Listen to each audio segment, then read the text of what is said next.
That's how they win. They own the media. They own the politicians. They're eating the dogs. They're eating the cats. Sorry, I eat the dogs. Eat the cats. Boom!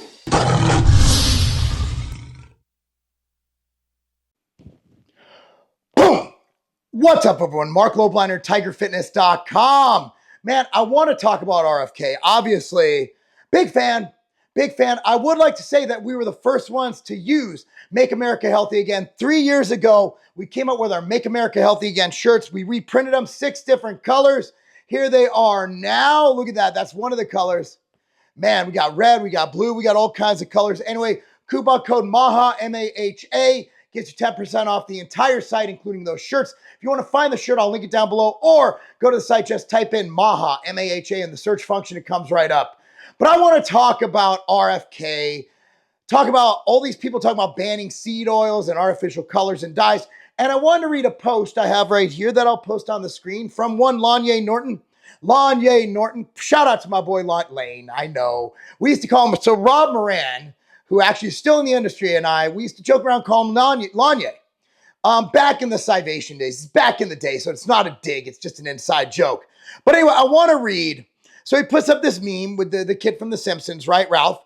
Average daily calorie intake in the US is 3,500 kcal. Average physical activity is less than 20 minutes. People who think the solution is banning random food dyes are basically the R word, ends in tarded. So, with that being said, I'm going to read what he wrote because I actually agree with a lot of it, but I also want to say that more than one thing can be true at the same time. And I do not think RFK is going to ban food dyes. I don't think he's going to ban seed oils. I just think he's going to stop subsidies. And there might be some other things, but I'm not really thinking that he's going to just outright ban things. There are some ingredients they might want more data on. We'll see. I'm very optimistic because what we're doing is, here's what we're doing. Here's why I like this. We're discussing this. Before, it was just people like Layne, myself, Alan Roberts, screaming for no reason. Like, we're screaming and no one's listening. Now we have a national conversation where actually the left is out there saying, well, basically saying that being healthy is a bad thing. It's crazy. It's like one side says one thing, the other side will say the exact opposite, no matter how absurd it is.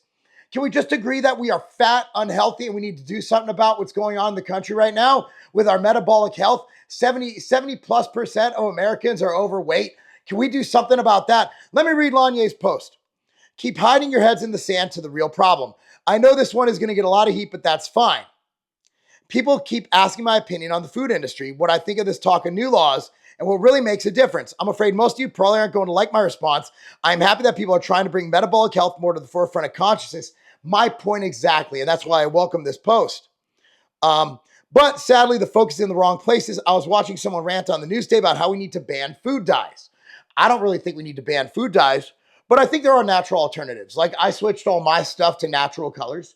And the reason you kind of need colors is that it just makes it sell better, right? Like, they've done blind tests where people have a clear liquid and a colored liquid, and the colored liquid rates better in taste. And consumers are very taste driven, but there are natural food dyes that we can use. Who gives a ish? Let's try putting things in perspective, shall we? The talking points are they are linked with various diseases and are banned by other countries.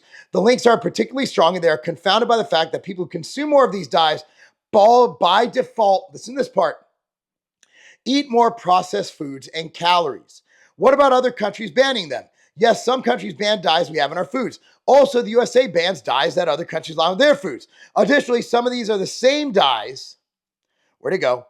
Some of these are the same dyes that but just have different names. Plus, it's probably not wise to look at politicians for scientific veracity. They have a very long track record of getting it wrong. Kind of like how doctors got a lot of things wrong in 2020, but hey, we're not going to talk about that. We're just going to brush that under the rug. Who do we trust? Who do we trust? Good question. Like, Layne has a degree in one thing, but yet he gives advice on exercise and nutrition. Can we all just have conversations and reach conclusions? You don't need a PhD or a doctorate to read, right? Everybody can read studies online. Everybody can have deductive reasoning, right? Like, they're like, talk to your doctor. My doctor does not have more than one class, maybe 2 units in college in nutrition. Why am I going to talk to my doctor? Talk to your doctor, talk to your doctor. What am I talk to my proctologist? What kind of doctor? Am I going to talk to a fucking gynecologist about macronutrients? Like, who are these experts? Who are these experts, right? Are we allowed to have other opinions? Like, if we were doing this game, Huberman would only be able to opine on eye stuff. That's what he has a PhD in. All that other stuff he's saying about cold plunge and everything makes no difference because he has the same education I do in any of those. Nothing. Outright bars are back in stock in our top selling flavors, including the all-time bestseller cookies and cream. Go to tigerfitness.com now. Stock up on outright bars because whoever you are, whatever you do, the outright bar is perfect for you. Go to tigerfitness.com now. But, okay, this is a distraction from the real problem. Agreed. The increase in their metabolic disease and is completely explained by the rise in obesity and inactivity. Agree. In fact, I will argue the decrease in testosterone is directly correlated to obesity. Obesity is the issue. People don't want to hear that, but the reality is that the average calorie consumption in the US is over 3,500 calories, and the average physical activity is under 20 minutes. But you think the problem is food dyes. Now, two things can be true. Let's discuss that. I'm not saying I think eating a lot of food dye is a good idea. It's not. But not because I think food dyes are poisoning you. It's because these ingredients, this is where Layne got it, bullseye. In food dye, it's because these ingredients are in calorie-dense, ultra-processed foods that are easy to overconsume. But people don't want to hear that. So what will happen is some of these random ingredients will get banned, politicians will get pat each other on the back, and absolutely nothing will actually be done. Disagree. So I think what we're doing is we're examining ingredients. By examining the ingredients in ultra-processed foods, we're going to examine what's making people fat. That will lead to education and a renaissance in thinking where Americans understand what they're putting in their body. Maybe schools, because there's banned ingredients or whatever, let's say black market or ostracized, whatever, ingredients in these ultra-processed foods that instead, like school lunches. We talked about this on Evening Rants last night, Alan and myself, rumble.com/evening rants. We go every night, Monday through Thursday at 7 p.m. Central Standard. So here's the deal. You go to schools, you have these school lunches, government provided, Lunchables, pizza, just absolute crap, friggin' frozen lasagna. Is it that much harder to get maybe a chicken breast sandwich? Maybe, I don't know, something a little more healthy. Maybe some pasta with some meat in it. There's a lot of healthy options we can give to people, but we're not doing it. Maybe even a turkey sandwich is a better alternative to this crap. Fish sticks, fucking fish sticks.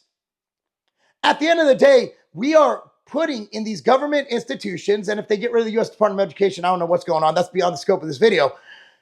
Here's the deal. I mean, it should be up to the state, honestly. But Michelle Obama, her idea to make school lunches better was actually not a bad idea. But of course, the right's like, nah, don't touch our lunches, because her lunch ideas were garbage. That's the problem. We had the wrong people in charge of it. They were lacking protein. They were mostly vegetarian. Kids weren't getting enough protein, enough nutrition, but it was a step in the right direction in thinking. We are feeding our kids poison. It has been shown, it has been demonstrated in multiple study-like environments that kids who eat better, who eat less ultra-processed foods, will perform better in the classroom. We also know that based on data, ultra-processed food leads to less cognitive function. We also know that being fat makes you dumber. We also know that being fat makes you have lower testosterone. So these developing males in the, let's say, the pubescent age of 11 to 16 are getting estrogenic BS foods. So if the school, I remember one time the school had like my son's elementary school or daughters, I don't remember, it was a long time ago, I'm old, turned 44 on Friday. Isn't that crazy for those who've been watching me since the early 2000s? So check it out, like they had like healthy foods. It was like junk foods, like Sun Chips, like processed garbage. Yet that's what they're taught. The food pyramid needs to be flipped the fuck upside down. The food pyramid has literally ultra-processed garbage on the bottom as the base of your diet instead of protein or whole natural grains. That's the fucking problem. So while food dyes are not the issue, we do need more data, right? Maybe this will lead to a whole plethora of data finding out if this stuff is good or bad for us. There is data. There are data on this, but could we have more? There's never enough data. I will argue there's never enough data. Let's say we have more data. Let's say we figure this out. Let's say we find out this is unhealthy. Maybe this drive to figure out what's in these ultra-processed foods will drive us to create better healthy foods. You ever had Siete tortilla chips, Siete. Oh my goodness. I'm addicted to those. The tortilla chips, so good. So good. They have a barbecue. It's so good. I also have this, I forgot the name of the brand name, but sweet potato chips. I buy them at Costco. It's sweet potato and olive oil and salt. No, sweet potato, avocado oil, and salt. That's it. This can be done. But the thing is, we subsidize and incentivize the production of these oils.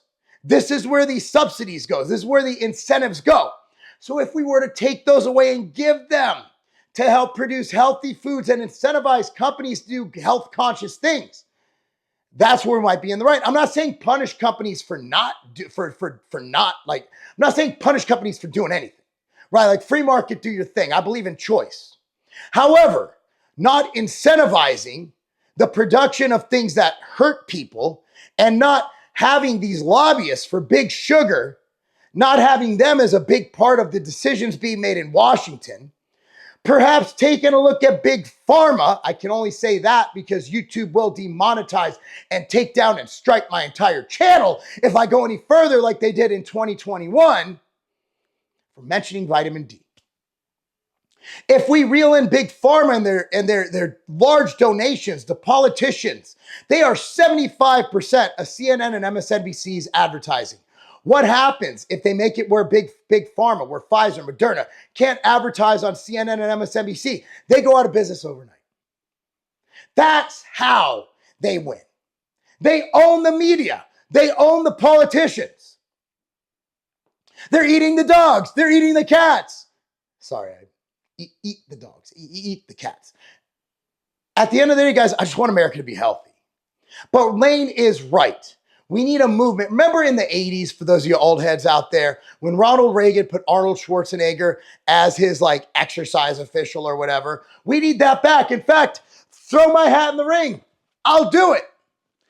I will do it for free. Government doesn't have to pay me. I will do it for free. What we need to do is make America healthy again. And that in turn will make America great again. Because health is trickled down. People are healthy, they're more productive, they're spending less on healthcare. Those costs go down, productivity goes up, people live a longer, healthier lives. Men have higher testosterone, causing them to make better decisions. That's where it's at. Men are freaking just, they're not men. Men right now in their 20s have the same testosterone levels men in their 70s back in the 1970s and 80s. There's a problem. And Layne is friggin' right. It all comes down to obesity. But by examining what's in these ultra-processed foods, what makes them so highly palatable, what makes them so easy to overconsume, we can do a lot of good.